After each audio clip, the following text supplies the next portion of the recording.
60번부터는 공인중개사법 보칙, 보충규칙 관련된 문제들입니다. 60번.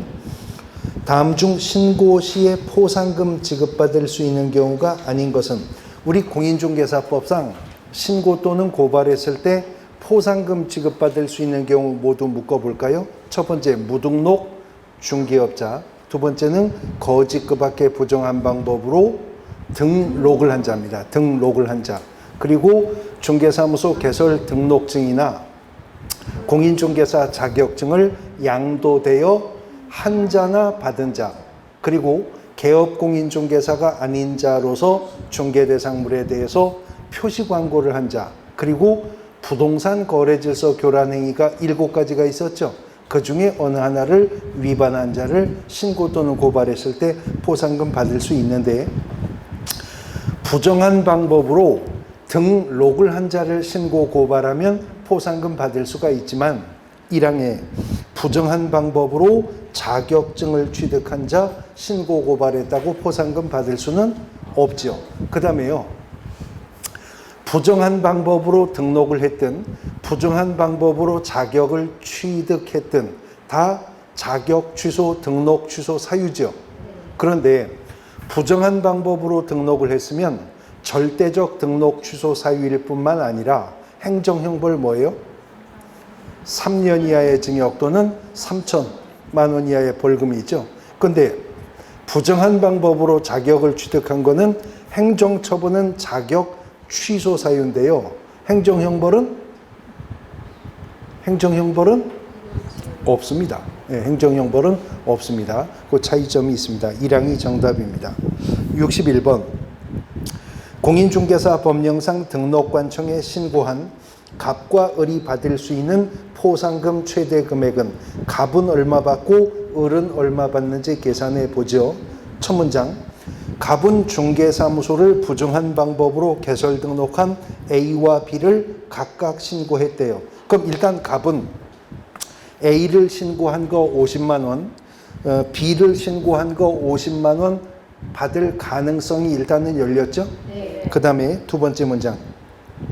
중개사무소 개설 등록하지 아니하고 중개업을 하고 있는 C를 갑과 을이 공동으로 신고했대요. 그럼 이제 뒤에 조건을 더 봐야 되겠지만, 배분 방법에 합의 있다는 말만 없다면 균등하게 배분해서 받을 것이니까 갑과 을이 각각 얼마?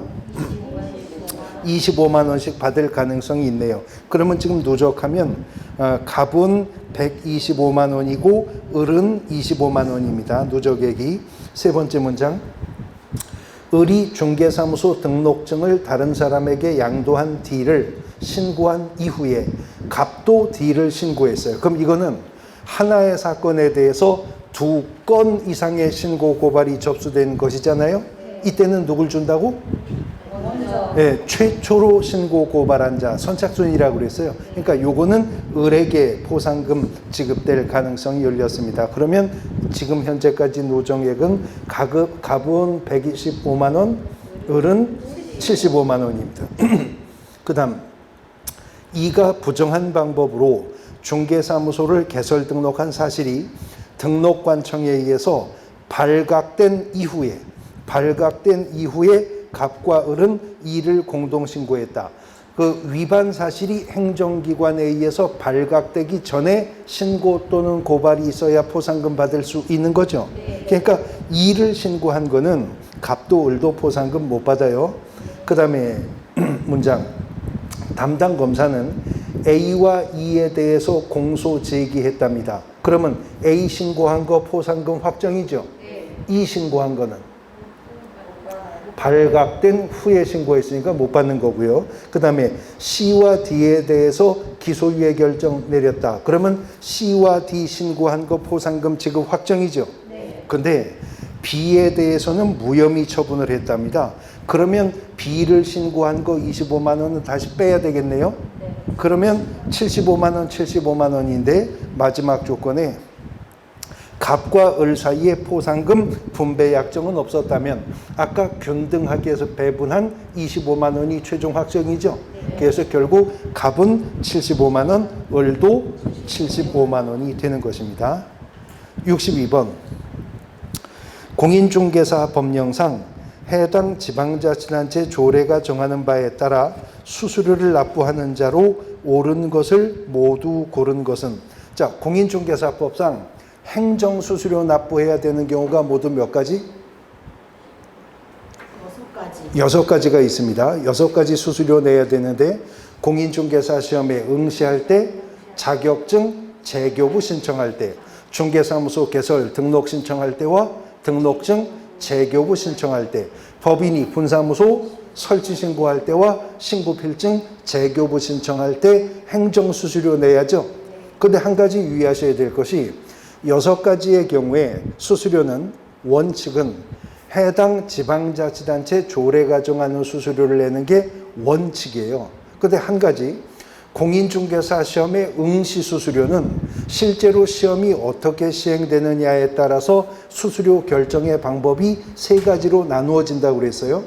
원칙 규정에 따라 시도지사가 공인중개사 시험을 시행하면 응시 수수료는 시도 조례가 정하는 수수료를 낸다. 지자체 조례가 정하는 수수료 내라는 거죠. 그런데요, 공인중개사 시험은 시험의 수준의 균형 유지를 위해서 필요하다고 판단하면 국토교통부 장관이 직접 시험을 시행할 수 있죠. 그때는 지자체 조례가 정하는 수수료를 내는 게 아니라 국토부 장관이 시험을 시행할 때 응시 수수료는 국토교통부 장관이 결정 공고하는 수수료 내는 거였어요. 근데 실제 공인중개사 시험은 업무가 위탁되잖아요. 위탁되었을 때 응시 수수료는 누가 정해요?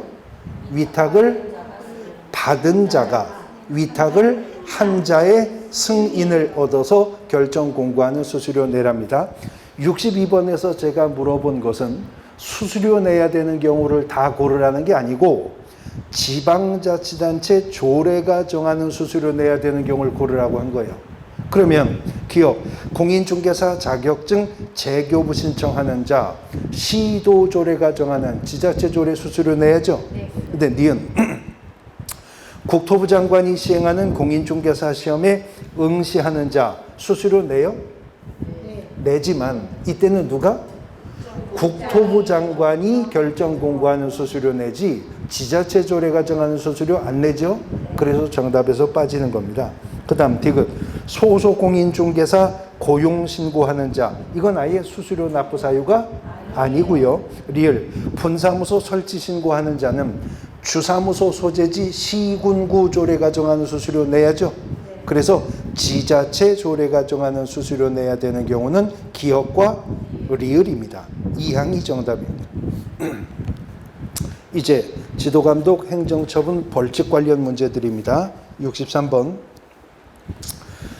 공인중개사 법령상 개업 공인중개사에 대한 업무정지 처분에 관한 설명으로 옳은 것은 1항 시도지사는 업무정지 기간에, 이거 이미 틀리는 거죠. 왜냐하면 등록 취소와 업무정지 처분은 오직 누구만? 등록관청만이 행할 수가 있는 거니까. 2항 업무정지 기간을 가중 처분하는 경우에 그 기간은 1년을 한도로 한다. 공인중개사법상 행정처분 중 정지처분은 업무정지와 자격정지 2가지인데 업무정지든 자격정지든 처분은 그 범위가 6개월을 초과할 수가 없습니다. 3항 최근 1년 이내에 이 법에 의하여 2회 이상 업무정지 처분을 받은 개업 공인중개사가 다시 업무정지에 해당하는 행위를 했다면 업무정지 삼진아웃 걸렸죠?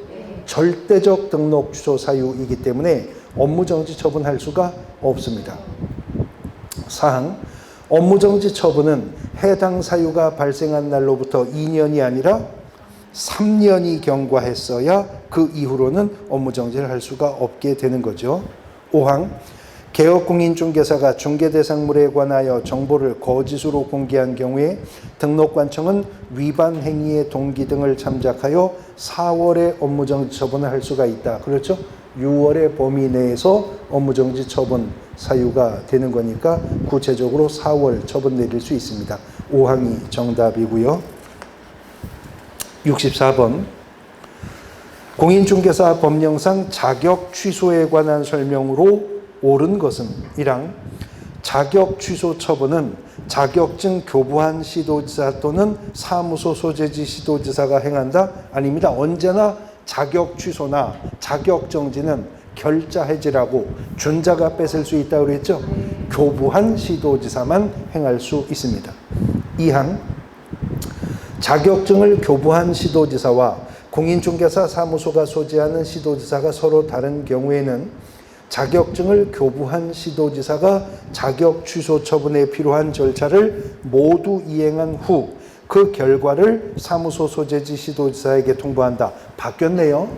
사무소 소재지 관할 시도지사가 자격 취소 처분에 필요한 모든 절차를 이행한 후 교부한 시도지사에게 통보를 하면 교부한 시도지사가 취소 처분을 내리는 겁니다. 자, 예를 들어서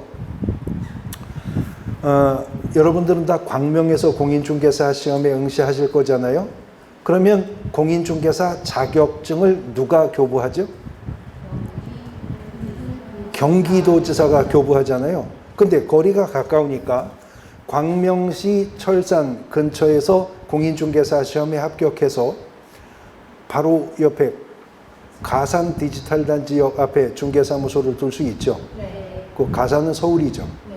그러면 자격증을 교부한 시도지사는 경기도지사인데 사무소 소재지 관할 시도지사는 서울특별시장이 된다는 거예요. 그런데 그렇게 광명에서 합격하여 가산 디지털단지에서 개설 등록하고 중개업을 하다가 자격증 양도대여 행위가 적발되었어요.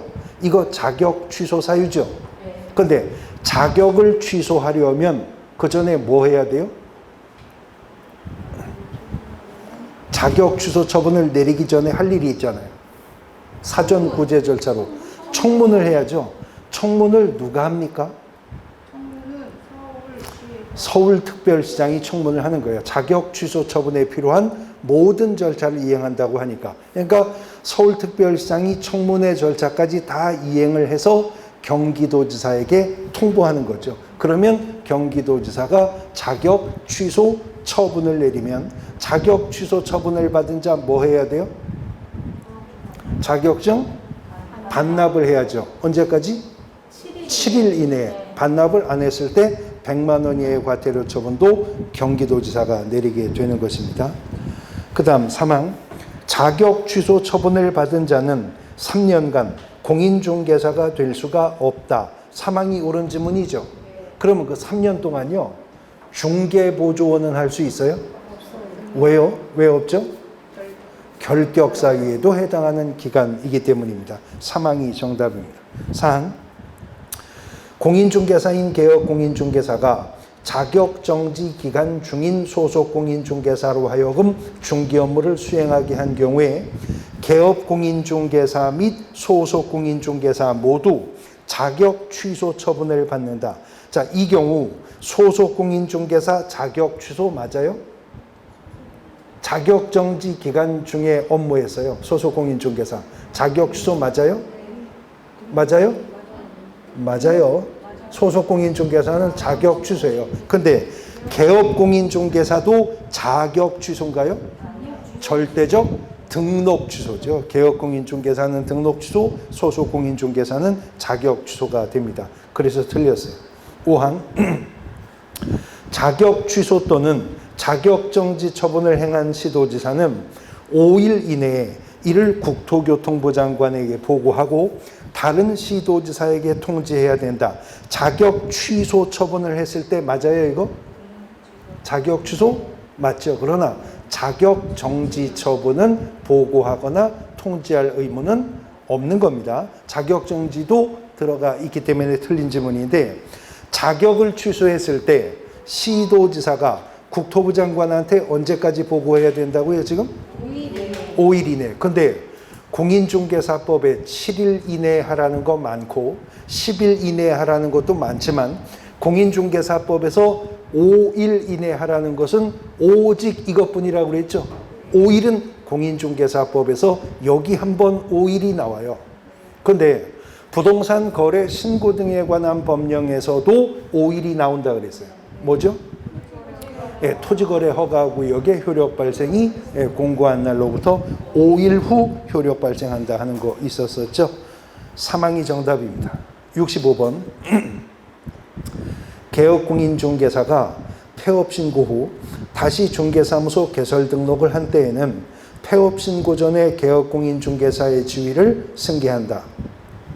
공인중개사 법령상 폐업신고 후 재등록한 개업공인중개사에 관한 설명으로 옳은 것과 틀린 것을 바르게 표시한 것은 기업, 폐업신고 전에 개업공인중개사에 대하여 업무정지에 해당하는 위반 행위를 사유로 행한 업무정지 처분의 효과는 폐업일로부터 1년이 아니라 처분일로부터 1년입니다. 이거를 폐업일로부터 1년이라고 해서 틀렸다라고 하는 똑같은 지문이 최근에 또 2번이나 출제가 되었어요. 그러니까 어떤 기준 기간은 항상 기준을 옳게 말하고 있는지 봐야 됩니다. 처분일로부터 1년간 다시 재등록 개업공인중개사에게 승계되는 겁니다. 기억 틀렸고 니은 폐업신고 전의 위반 행위에 대한 행정처분이 등록 취소에 해당하는 경우로서 폐업기간이 1년을 초과한 경우에는 폐업신고 후 재등록 개업공인중개사에 대해서 등록 취소 처분할 수 없다. 폐업 전에 한 위반 행위가 등록 취소 처분받을 만한 위반 행위였다면 폐업기간 얼마? 3년 초과 3년 이상. 3년 초과 3년 이상. 뭐예요? 초과? 이상? 초과입니다. 3년을 초과하고 재등록하면 폐업 전 위반 행위로 등록 취소할 수가 없는 것이죠. 3년입니다. 3년. 디귿. 폐업 신고 전에 위반 행위에 대한 행정처분이 업무정지 받을 만한 위반 행위였다면 그때는 폐업 기간이 6개월이 아니라 1년을 초과하고 재등록했을 때 폐업 전 위반 행위로 업무정지 처분할 수 없습니다. 디귿도 틀렸습니다. 리을. 폐업 신고 전에 개업공인중개사의 위반 행위를 사유로 재등록 개업공인중개사에 대해서 행정처분을 함에 있어서는 폐업의 기간과 폐업의 사유 등을 고려하도록 하고 있죠. 리을 하나만 맞네요. XXX 5 사항이 정답입니다. 66번 공인중개사 법령상 개업공인중개사의 중개사무소 개설 등록을 취소하여야 하는 경우를 모두 고른 것은 다 최근 1년 이내 일정한 누적인데 이거 다시 한번 또 정리해 볼까요? 사례로 나올 때 좀 헷갈리기가 쉬운 건데 최근 1년 이내라고 하는 조건으로 출발하는 것이었었는데 최근 1년 이내에 이미 2회 이상 최근 1년 이내 2회 이상 업무정지 처분을 받은 자가 다시 적발된 위반 행위가 업무정지 처분을 받을 만한 위반 행위였었다면 이건 뭐였죠? 절대적 등록 취소 사유였었고요. 이번에는 최근 1년 이내에 3회 이상이었어요. 3회 이상 업무정지나 과태료 처분을 받은 자가 그 누적된 상태에서 다시 적발된 위반 행위가 업무정지나 과태료 처분을 받을 만한 위반 행위가 적발되면 이거는 상대적 등록 취소 사유에 속한다. 근데 최근 1년 이내에 3회가 아니라 2회 이상. 이번에는 최근 1년 이내에 2회 이상 업무정지나 과태료 처분을 받은 자가 그 다음에 적발된 위반 행위가 뭘 때? 요거는 과태료 처분을 받을 만한 위반 행위였었다면 이때는 등록관청이 업무의 정지를 명할 수가 있다. 그래서 유의해서 봐야 되는 게 최근 1년 이내에 2번 업무정지 처분을 받았대요. 그럼 일단 여기에도 걸리고 저기에도 걸리죠. 그런데 최근 1년 이내에 2번 업무정지 처분을 받은 자가 그 다음에 적발된 위반 행위가 업무정지였었다면 절대적 등록 취소로 가고 그 다음에 위반한 행위가 과태료 처분을 받았다면 그건 업무정지 처분이 되는 거죠. 그죠?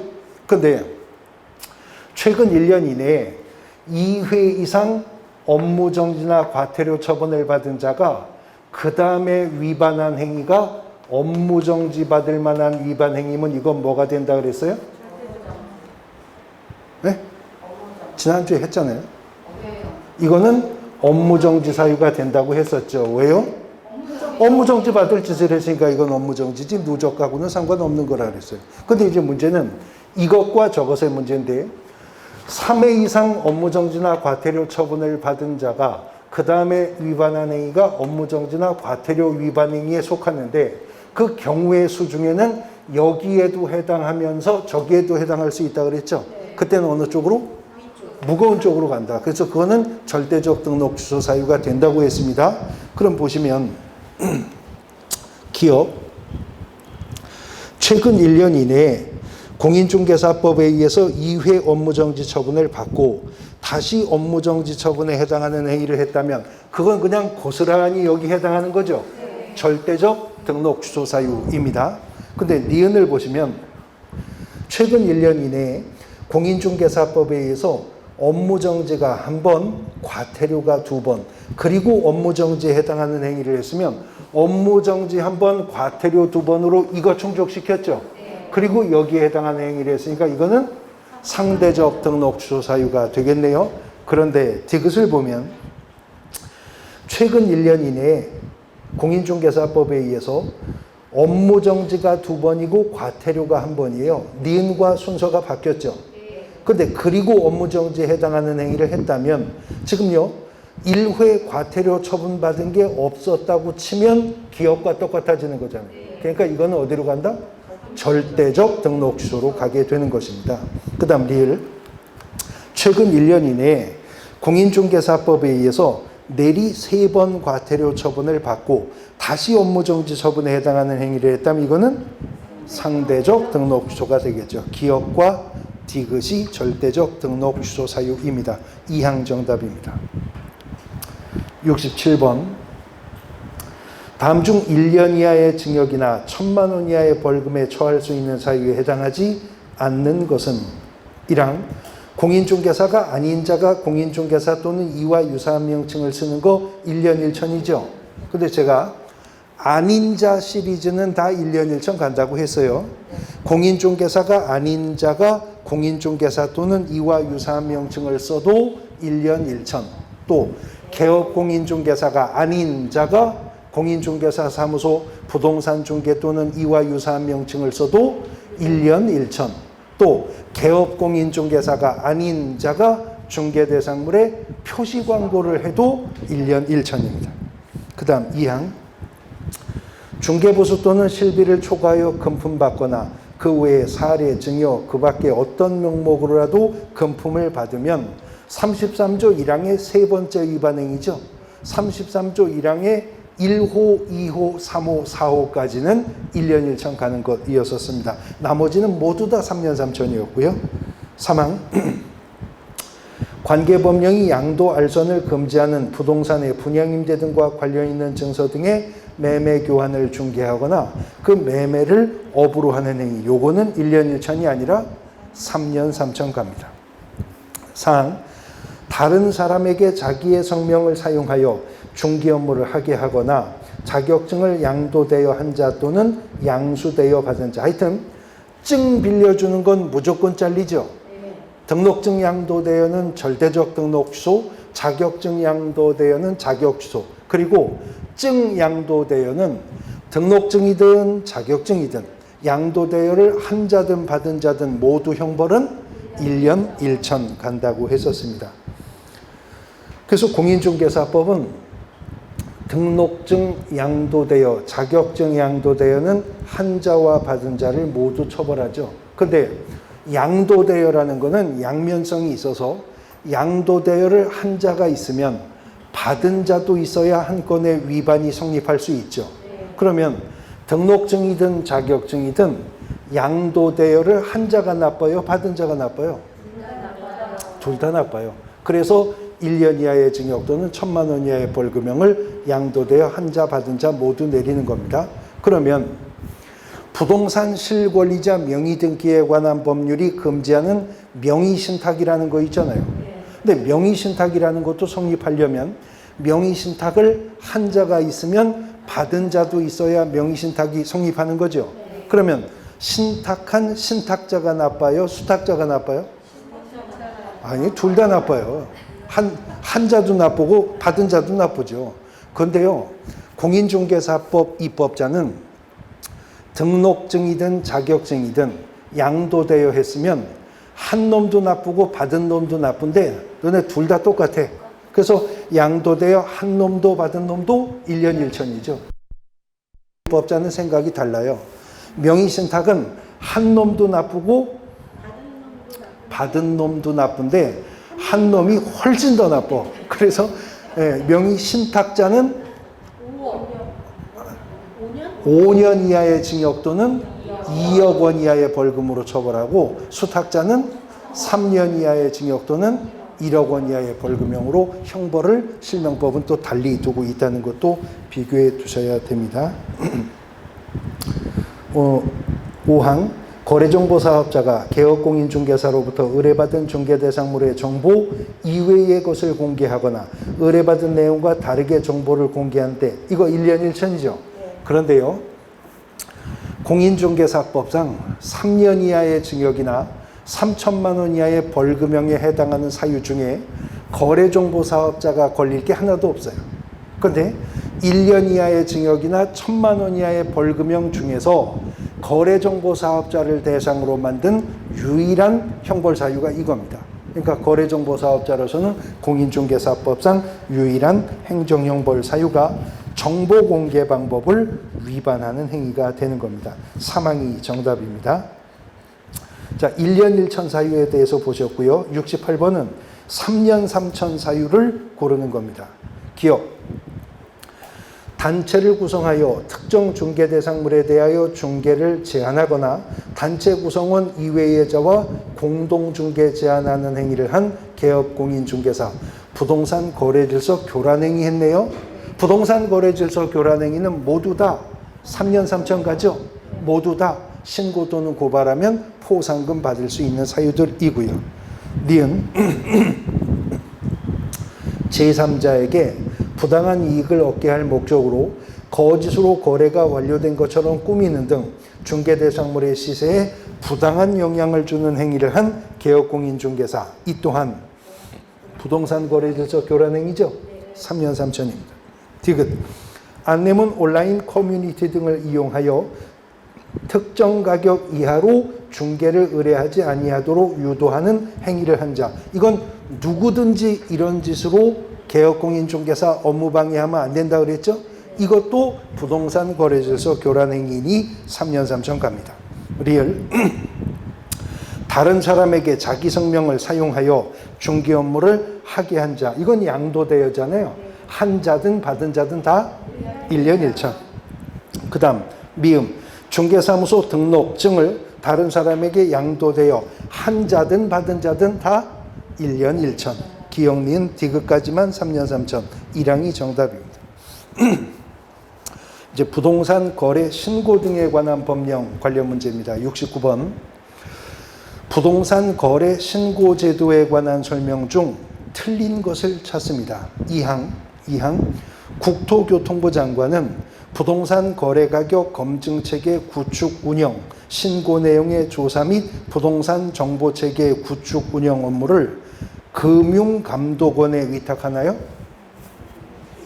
작년까지 그랬었어요. 작년까지 그랬었는데 작년에 개정되었죠. 한국부동산원에 위탁하도록 합니다. 이 항이 틀린 지문입니다. 70번.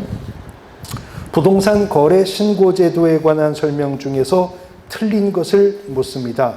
사항을 보시면 거래 당사자는 부동산 거래 신고 후 해당 거래 계약이 해제 등이 된 경우 해제 등이 확정된 날로부터 60일이 아니라 30일 이내에 해당 신고관청에 공동으로 신고하도록 하고 있죠. 30일입니다. 사항이 정답입니다. 그러면 60일 이내 신고하는 게 뭐 있죠? 60일 이내 하는 거? 외국인이 계약을 원인으로 대한민국의 부동산을 취득했을 때 체결일로부터 60일 이내에 특례 규정에 따라서 신고해야죠. 그거 60일이고요. 또 60일을 보신 게 있나요? 또 60일. 부동산 등기 특별조치법에 보면 소유권 이전 등기 신청도 60일 이내, 소유권 보존 등기 신청도 60일 이내 하래죠. 근데 이제 언제부터 60일이냐가 달랐었습니다. 계약 당사자 간의 상호 대가적 채무 관계가 발생하는 쌍무 계약이었었다면 등기 신청은 언제부터 60일? 반대급부 이행이 완료된 날로부터 60일 이내. 근데 증여 같은 편무 계약이라면 계약 효력 발생일로부터 60일 이내 소유권 이전 등기 신청해야죠. 보존 등기 신청도 60일 이내 해야 되는데 보존 등기 신청할 수 있음에도 미등기로 계약했으면 계약일로부터 60일, 그렇지 않다면 보존 등기 신청할 수 있게 된 날로부터 60일 이내에 소유권 보존 등기 신청하라. 그러나 여기는 30일입니다. 71번. 부동산 거래 계약에 해제 등 신고 등에 관한 설명으로 틀린 것을 물었는데요. 사망을 보시면 개업공인중개사가 부동산 거래계약 신고를 한 후에, 그러면 개업공인중개사가 부동산 거래계약 신고를 했다면 중개 완성으로 토지 건물의 매매 계약 등이 체결되었었다는 걸 알 수 있죠. 그래서 해당 거래계약이 해제 등이 되면 개업공인중개사는 해제 등이 확정된 날로부터 30일 이내에 해당 신고관청에 신고해야 된다. 그렇습니까? 부동산 거래 신고는요, 중개 완성시라면 개업공인중개사가 체결일로부터 30일 이내 해야죠. 그런데 그 계약이 해제가 되었다고 개업공인중개사가 해제 등이 확정된 날로부터 30일 이내에 해제 등의 신고까지 해줄 의무는 없습니다. 개업공인중개사가 할 수 있는 거죠. 그 왜 그럼 할 수 있다고 입법을 했느냐? 공인중개사법이 말하는 중개 완성이라고 하는 것은 개업공인중개사의 중개로 당사자 간의 거래계약이 체결되면 중개가 완성되는 거지, 체결된 거래계약의 이행을 종료시켜 주어야 할 의무는 공인중개사법상 없는 거죠. 그러니까 부거법도 해제 등의 신고만큼은 개업공인중개사가 할 수 있다고 했지 하여야 한다고 규정한 것은 아닌 겁니다. 사망이 정답입니다. 72번. 부동산 거래 신고 등에 관한 법령상 주택 임대차 계약 신고에 관한 설명 중 틀린 것은, 이 주택 임대차 신고 제도가요, 올해 6월 1일부터 시행되었잖아요. 그래서 5월 31일에 가서야 주택임대차 계약의 신고 지역과 주택임대차 계약의 신고 금액이 정해졌죠. 최근 개정된 거기 때문에 올해 시험에 출제될 가능성이 매우 높은 제도인데, 지금 주택임대차보호법이 6월 1일부터 시행되었는데 신고해야 되는 주택은 어떤 주택이라고요? 일단은 그 주택이 건축물 대장상 용도가 주택인 물건만 신고합니까? 아니에요. 주택임대차보호법상의 적용 대상이 되는 주택이라고 했어요. 근데 주택임대차보호법의 적용 대상인 주택이란 건축물 대장상의 용도가 주택인 건물만 말하는 게 아니죠. 임대차 계약 체결 당시 실질적으로 주거 생활을 할 목적으로 체결된 물건은 주택임대차보호법상 신고 대상이 된다는 거잖아요. 그래서 건축물 대장상 근린생활시설이라 하더라도 고시원 같은 경우도 주택임대차 계약 신고를 해야 된다 그랬어요. 단 대한민국 모두 주택임대차 신고하라는 건 아니고 주택임대차 신고해야 되는 대상 지역이 있는데, 사실은 대상 지역을 말하기보다 대상 지역이 아닌 지역을 말하는 게 쉽죠. 어디만 신고 대상이 아니니까 수도권 외의 지방의 군 지역만 빠졌잖아요. 수도권 외의 지역의 군 지역 빼고는 모두 다 주택임대차 신고를 하는데 신고 대상 거래 금액이 있습니다. 임차 보증금이 얼마? 6천만 원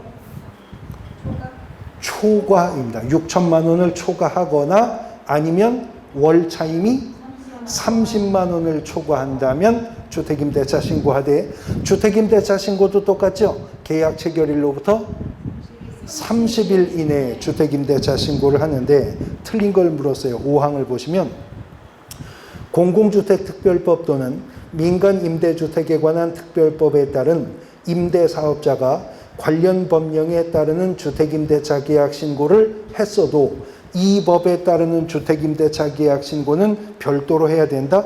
이미 특별법에 따르는 주택임대차 신고했다면 이 부거법상 주택임대차 신고 안 해도 되죠.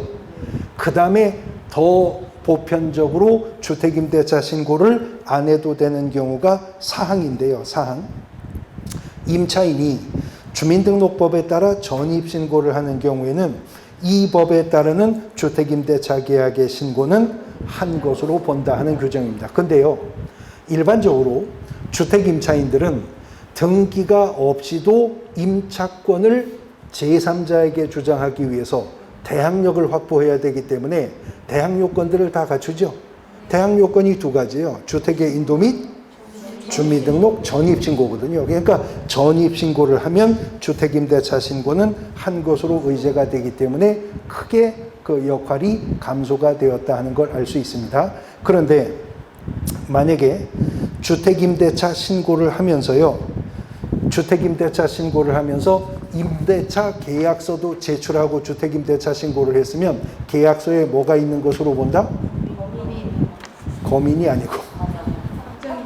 그렇죠. 확정일자. 거민은 소유권 이전할 때 하는 거고 확정일자를 받은 것으로 보기 때문에 우선 변제권도 확보되게 됩니다. 5항이 정답입니다. 73번. 외국인 등의 부동산 취득 등에 관한 특례 규정의 설명 중 옳은 것은 1항 외국인 등이 대한민국 안의 부동산 등을 취득하는 증여 계약을 체결했을 때 계약 체결일로부터 6개월 이내 신고합니까? 60일 이내 신고죠. 60일. 그 다음에 2항 외국인 등이 경매 등 계약 외 원인으로 대한민국 안에 부동산 등을 취득한 때에 부동산을 취득한 날로부터 6개월 이내에 신고해야 된다. 그렇죠? 그런데 경매로 취득했으면 취득일이 언제예요? 네, 경락대금 완납일로부터 6개월 이내. 상속으로 취득했으면 상속 개시일로부터 6개월 이내. 그 다음에 판결로 취득했으면 확정 판결 선고된 날로부터 60일 이내인데 유의해야 될 것은 지금 특례 규정이 정하고 있는 계약 외의 원인 중에는 상속, 판결, 경매 외에도요. 법률 규정에 의한 환매도 계약 외의 원인으로 본다는 점, 법인의 합병도 계약 외의 원인 사례로 본다는 점, 그 다음에 건물의 신축, 증축, 개축, 증축도 계약 외의 원인 사례에 속한다는 점도 함께 기억하고 계셔야 됩니다. 2항이 옳은 지문 정답입니다. 3항 대한민국 안에 부동산 등을 가지고 있는 대한민국 국민이 외국인 등으로 변경된 경우에 그 외국인 등이 해당 부동산을 계속 보유하려는 경우에는 외국인 등으로 변경된 날로부터 60일이 아니라 6개월 이내에 신고하는 거죠. 결국 외국인이 60일 이내에 신고해야 되는 건 원인이 계약일 때. 그때 60일 이내에 신고하지 않는 것은 300만 원 이하의 과태료고요. 계약 외 원인에서 취득일로부터 6개월 이내에 신고하지 않는 것과 국적 변경이 있음에도 변경일로부터 6개월 이내에 계속 보유 사실을 신고하지 않는 6개월 이내 신고 의무 위반 두 가지는 다 100만 원 이하의 과태료 처분 사유였었습니다. 사항 외국인 등이 취득하려는 토지가 자연환경보존법에 따르는 생태경관보존지역의 토지인 경우에 체결한 날로부터 60일 이내에 신고한다? 이건 신고로 취득할 수 있는 데가 아니죠. 사전에 허가받아야 됩니다. 자, 그런데 외국인이 사전에 허가받아야 취득할 수 있는 지역이요. 생태경관 보존지역 말고도 4군데나 더 있죠. 자, 어디 있어요? 예, 군사기지 및 시설보호구역이고요. 예, 문화재보호법상의 보호물과 보호구역이 있고요. 예, 야생 생물 특별보호구역이 있고요. 하나 남았네요. 군사기지는 아까 했어요. 그렇죠. 국방 목적을 위해서 필요하다고 판단해서 국토부 장관, 국방부 장관, 중앙관계행정기관회장이 협의해서 정한 일부 섬지역이 있었었죠. 그 지역들은 사전에 허가받아야만 취득할 수 있습니다. 5항, 취득 허가 대상인 토지의 경우에 허가 신청서를 받은 신고관청은 1월 이내가 아니라 15일 이내입니다. 15일 이내에 허가 또는 불허가 처분을 하도록 하고 있는 거죠. 그 15일은요, 민원 처리 규칙이 정한 기간이잖아요. 그래서 토지거래 허가도요, 토지거래 허가 신청을 받은 시장군수구청장은 허가 또는 불허가 처분을 언제까지? 15일 이내에 해야 돼요. 근데 15일 이내에 허가 처분할 수도 있고 불허가 처분할 수도 있지만 선매 협의 사실을 통지할 수도 있죠.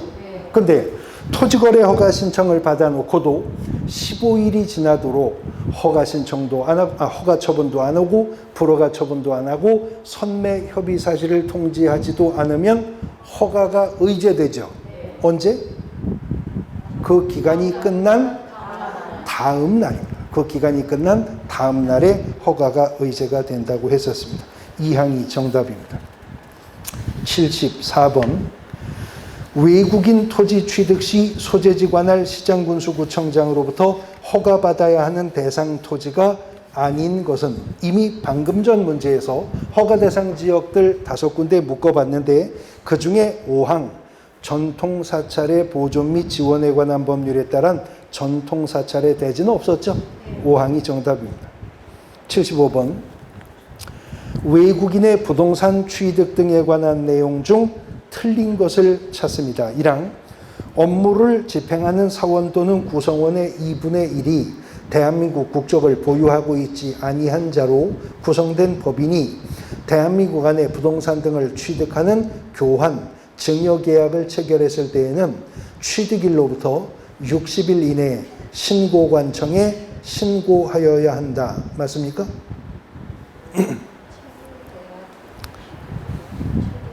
자, 외국인이 계약을 원인으로 대한민국에 부동산을 취득했어요.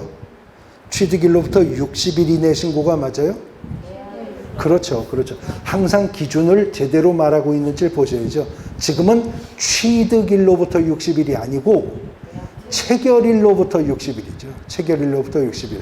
계약 외 원인이었을 때는 그때는 취득일로부터 6개월이었었지만 여기는 체결일로부터 60일입니다. 1항이 틀린 질문 정답입니다. 76번. 토지거래 허가구역 등에 관한 설명으로 틀린 것은 모두 몇 개인가? 틀린 거. 기억. 허가구역이 2 이상의 시도의 관할구역에 걸쳐 있는 경우에는 국토교통부 장관이 지정한다. 맞아요? 자, 토지거래 허가구역을 2 이상의 시도에 걸쳐서 지정한다면 국토교통부 장관이 지정하는 거 맞아요? 네. 맞죠? 네. 언제나? 네. 항상? 네. 늘? 네. 그렇습니다. 근데 니은 허가구역이 동일한 시도 안의 일부 시군 또는 구의 지역인 경우에는 시장군수구청장이 지정한다? 시장군수구청장이 토지거래 허가구역을 지정하는 경우도 있어요? 없습니다. 이때는 시도지사가 지정하겠죠. 시도지사가 지정하겠죠. 근데 허가구역이 동일한 시도 안의 일부 지역인 경우라 하더라도 그 구역이 국가가 시행하는 개발사업 등으로 인해 부동산 투기가 성행하거나 집가가 급격히 상승하거나 그런 우려가 있는 지역이라면 예외적으로 국토부 장관이 지정할 수도 있었던 것이고요. 니은 틀렸습니다. 디귿. 허가구역의 지정은 허가구역 지정을 공고한 날로부터 5일 후에 그 효력이 발생한다. 그렇죠? 네. 근데 아까도 말씀드렸는데 공인중개사법에도 5일이 한 번 나온다 그랬어요? 자격 취소 처분을 한 시도지사가 국토부 장관에게 보고하고 다른 시도지사에게 통보할 일 5일 이내였었죠. 리을 허가구역에 거주하는 농업인이 허가구역에서 농업경영에 이용할 목적으로 토지거래 계약을 허가받은 때에는 원칙적으로 취득일로부터 2년간 토지를 허가받은 목적대로 이용해야 된다. 그렇죠? 미음 불허가 처분을 받은 자의 매수 청구에 대해서 허가관청은 공공기관 등 중에서 매수할 자를 지정하여 매수할 자로 하여금 감정가격을 기준으로 매수합니까? 불허가 처분받았을 때 매수 청구할 수 있죠. 언제까지? 1개월 이내. 그러면 매수 청구가 들어오면 매수 가격은 무슨 가격을 기준으로? 공시지가를 기준으로 매수 가격을 결정한다. 그러면 공시가격이 아니고요. 감정인이 감정한 감정 가격을 기준으로 하는 건 뭐예요? 선매죠. 선매 가격은 감정 가격 기준이었습니다. 니은과 미음 두 개가 틀렸네요. 이 항이 정답입니다. 77번 토지거래 허가제에 관한 설명으로 틀린 것을 물었는데요. 이 항을 보시면 허가구역 내 농지에 대해서 토지거래 허가를 받아도 소유권 이전 등기를 신청하는 때에는 등기 신청서에 농지 취득 자격 증명을 첨부해야 된다. 그렇습니까? 토지거래 허가 받았다면 농취증은 필요가 없다고 했었죠. 이 항이 정답이 되겠습니다. 우리 전에 이론 공부할 때 구체적 사례로 봤었는데 자 이럴 수 있다 그랬어요. 부동산 거래 신고 등에 관한 법률상 토지거래 허가구역입니다. 그런데 토지거래 허가구역 안에 있는 이 지역은 군사기지 및 시설보호법상의 군사기지 및 시설보호구역입니다. 그런데 그 안에 있는 이 토지가요. 이 토지가 농지입니다. 농지입니다. 자, 토지거래 허가구역 안에 군사기지 및 시설보호구역 그 안에 있는 농지입니다. 이 농지에 대해서 개업공인중개사가 매매계약을 중개할 수 있죠. 매매계약을 중개하게 되는데 이때 매수의뢰인이 외국인일 수도 있겠죠. 어쨌거나 개업공인중개사는 중개 의뢰를 받았다면 중개가 완성이 되기 전까지 권리를 취득하고자 하는 의뢰인에게 성실정확하게 근거자료 제시하면서 확인 설명을 해야 되는데요. 확인 설명을 해야 되는데 지금 개업공인중개사가 취득 의뢰인인 외국인에게 확인 설명을 할 때 토지거래 허가를 받아야 한다라고 설명합니까? 이 물건? 토지거래 허가를 받아야 한다 그래요? 안 받아도 된다 그래요? 그거는 보고 얘기해야죠. 뭘 보고? 네, 칠판을 보고. 개업공인중개사가 뭘 확인해 봐야 돼요? 그렇죠. 면적을 확인해 봤어야죠. 그러면 면적을 확인해 보려면 뭘 봐야 돼요? 또 손바닥을 본다 그러지. 네? 대장을 봐야죠. 네, 대장을 봐야 돼요. 토지대장을 보고 농지가 500제곱미터예요. 토지거래 허가 받아요? 안 받아요. 초과니까. 그러면 이제 600제곱미터예요. 600제곱미터면 토지거래 허가를 받으셔야 합니다라고 설명합니까? 네. 그렇죠. 외국인에게 설명해야죠. 이거는 대한민국 부동산 거래 신고 등에 관한 법률상 토지거래 허가구역 내에 토지거래 허가 기준 면적을 초과하는 농지이기 때문에 토지거래 허가를 받으셔야 합니다. 왜냐하면 매매는 유상의 소유권을 이전하는 원인 계약이기 때문에 사전에 토지거래 허가 받으셔야지 토지거래 허가 받지 않으시면 계약이 무효가 될 뿐만 아니라 2년 이하의 징역 또는 취득 당시 가액의 30% 범위 내에서 벌금형이 선고될 수 있고 취득계약은 무효가 될 거니까 반드시 토지거래 허가부터 먼저 계약 전에 받으십시오라고 설명해야죠. 두 번째, 그런데 그 토지가 군사기지 및 시설보호구역이고 국적이 외국인이시니 외국인 특례 규정에 따르는 허가도 받으셔야 합니다. 라고 설명합니까? 아니에요. 이 허가를 받으신다면 저 허가는 의제가 되니 따로 외국인 특례 규정에 따르는 허가는 받으실 필요는 없습니다. 라고 설명해야죠. 그 다음에 세 번째, 그런데 토지가 농지이므로 농지 취득 자격 증명은 시군위원장한테 받으셔야 합니다. 라고 설명합니까? 아니죠. 토지거래 허가를 받으셔야 하고 이걸 받으셨다면 농지 취득 자격 증명은 발급받은 것으로 의제되니 별도로 시군위원장에게 농취증 발급 신청하실 필요는 없습니다. 단 시장군수구청장에게 토지거래 허가 신청을 하실 때에 토지 이용 계획에 무엇을? 농업경영계획서를 첨부해서 토지거래 허가를 받으셔야 할 것입니다. 라고 설명하면 되죠. 그 다음 토지거래 허가를 받으셨어도 매매계약이기 때문에 토지 매매계약이기 때문에 체결일로부터 30일 이내에 부동산 거래 신고는 별도로 하시라고 설명합니까? 네. 아니라 그랬잖아요. 누구 보고 하라는 거예요? 지금 자기가 해야 되는데 제가 중개하고 있기 때문에 체결일로부터 부동산 거래 신고는 제가 해드릴 거라고 설명해야지 누구한테 하라는 거예요? 자기가 의문데 부동산 거래 신고는 제가 30일 안에 해드릴 겁니다 라고 설명해야죠.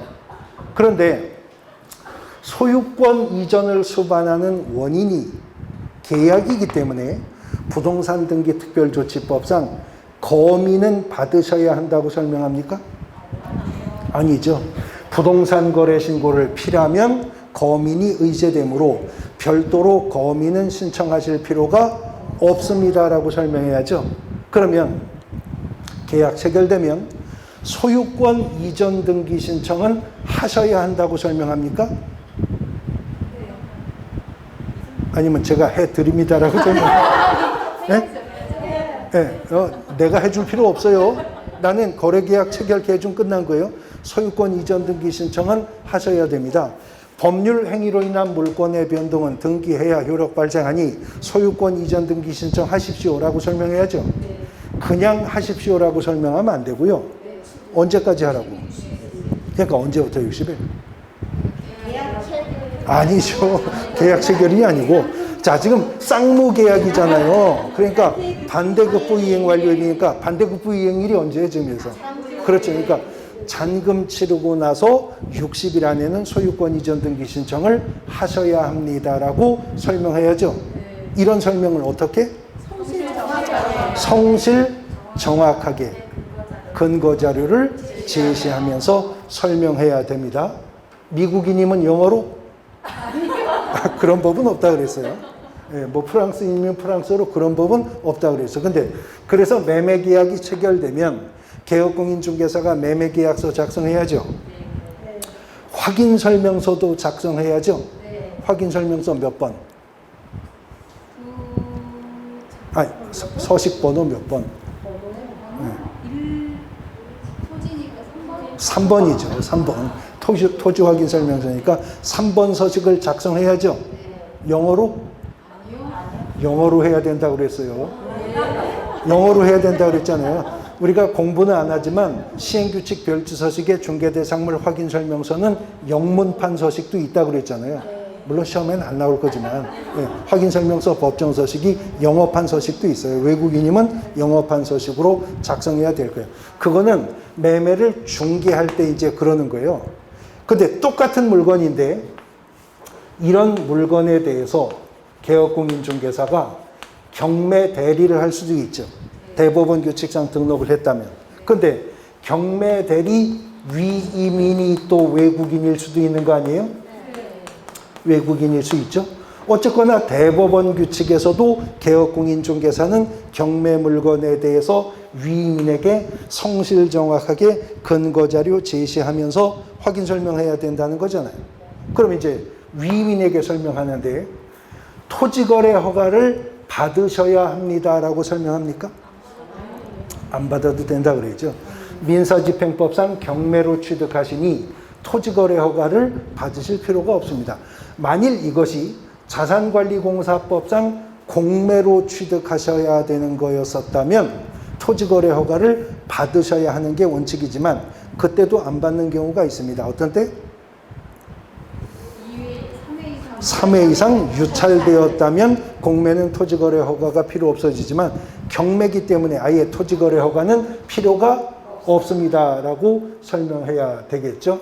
그 다음에 군사기지 및 시설보호구역이니 특례 규정의 허가를 받아야 한다고 설명합니까?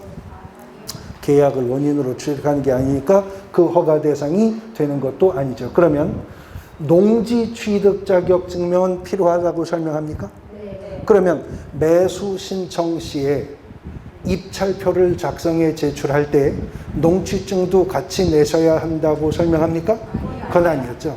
매수 신고하셔서 뭐가 되면 최고가 매수 신고인이 되신다면 이제 그때 농취증을 내셔야 매수 허가 결정을 받을 수 있고, 만일 최고가 매수 신고인이 되시고도 농취증을 못 내면 매수 불허가 결정이 떨어질 겁니다.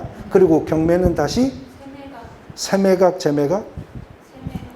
세매각 절차로 진행될 건데 그때 입찰보증금 10% 낸 거 못 받으십니다. 그러니까 농취증 발급받으실 수 있는지 확인해 보시고 매수 신청 들어가셔야 됩니다 라고 설명해야죠. 그 다음 부동산 거래 신고 하셔야 한다고 설명해요. 부동산 거래 신고를 하셔야 한다고 설명하냐고요. 그러면 제가 해 드릴 거라고 설명해요? 아니죠. 매매가 아니라 경매니까 부동산 거래 신고 필요가 없다고 설명해야죠. 그럼 거미는 받으셔야 한다고 설명해요? 아니죠. 소유권 이전의 원인이 계약이 아니기 때문에 계약이 아니라 하더라도 등기 원인을 증명하는 서면이 집행력 있는 판결서였거나 조서였다면 그때는 거민이 필요하지만 경매이기 때문에 거민은 필요가 없습니다라고 설명해야 된다 했어요. 같은 물건에 대한 공법상 제한의 사항을 설명할 때도 중개할 때 설명할 사항과 경매 대리할 때 설명할 사항이 판약에 달라질 수 있다 하는 거 유의하셔야 되겠죠. 2항이 정답입니다. 78번. 갑은 A도 B군의 토지 110제곱미터를 소유한 자로서 관할 A도 지사는 갑의 토지 전부가 포함된 녹지지역의 일대를 토지거래계약 허가구역으로 지정했습니다. 부동산 거래신고 등에 관한 법령에 관한 설명으로 틀린 것은, 자, 도시지역 외 중에서요, 도시지역 외 중에서 녹지 100제곱미터를 초과하는 경우에는 토지거래허가 대상되는 거죠. 100제곱미터 초과하는 경우. 사망을 보시면 허가구역에 거주하는 농업인 을이 그 허가구역에서 농업을 경영하기 위해 갑의 토지 전부를 임의 매수하는 경우에 토지거래계약 허가가 필요하지 않다. 100제곱미터를 초과하고 있기 때문에 토지거래허가를 받아야 할 겁니다. 사망이 정답이 되겠습니다. 자, 부동산 거래 신고 등에 관한 법령 관련 문제들 보셨고요. 이제 중개 실무편 문제로 넘어갑니다. 쉬었다가 보겠습니다.